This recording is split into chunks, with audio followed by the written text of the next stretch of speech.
Love Music present. Presented by Love Music. Queste cose lo chiamano in control.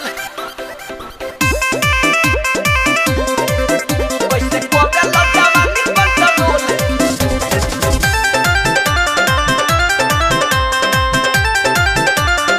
ए राजा गुहरा के जैसे जवानी जरे नहीं भात रोटी खैला से मनवा भरे ए जी कहाँ जाए राजा गुहरा के जैसे जवानी जरे नहीं भात रोटी खैला से मनवा भरे हमरा जागे जोश यतना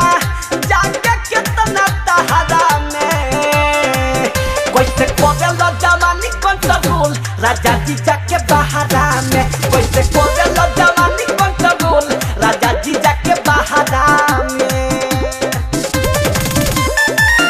कैसे कोवेलो जवानी कंट्रोल कैसे कोवेलो जवानी कंट्रोल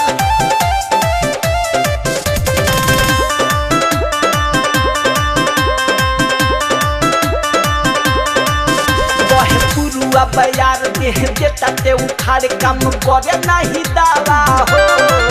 चूल्ही पड़ता उपास नहीं होखे बारादास गरम बाटे मोर तावा हो बड़ा गजन होता है राजा बहे पुरुआ बयार देह देता ते उखाड़ काम करे नहीं दावा हो चूल्ही पड़ता उपास नहीं होखे बारादास गरम बाटे मोर तावा हो मन को काट फेंकी जो मन दुनु नहरा में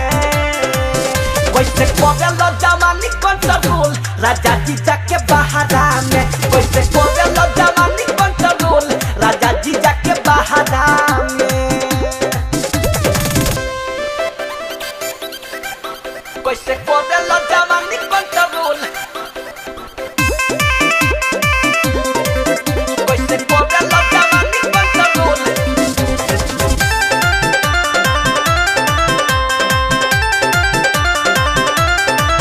झोंक जागे पोरे पोर जागी जागी करी भोर नींद आवता न रतिया में टूटे सगरो बदन होता बहुते गजन दर्द होखे बड़ी छतिया में हमार दुख कहिया बुझल जी झोंक जागे पोरे पोर जागी जागी करी भोर नींद आवता न रतिया में टूटे सगरो बदन होता बहुते गजन दर्द होखे बड़ी छतिया में भरत भोजपुरिया प्रकाश सोचल न गहरा में कैसे कोवेलो जवानी कंट्रोल राजा जी जाके बहारा में कैसे कोवेलो जवानी कंट्रोल राजा जी जाके बहारा में राजा कोहरा के जैसे जवानी जरे नहीं भात रोटी खैला से मनवा भरे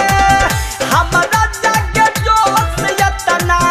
जागे कितना तहरा में कैसे कोवेलो जवानी कंट्रोल राजा जी जाके बहारा में कैसे कोवेलो जवानी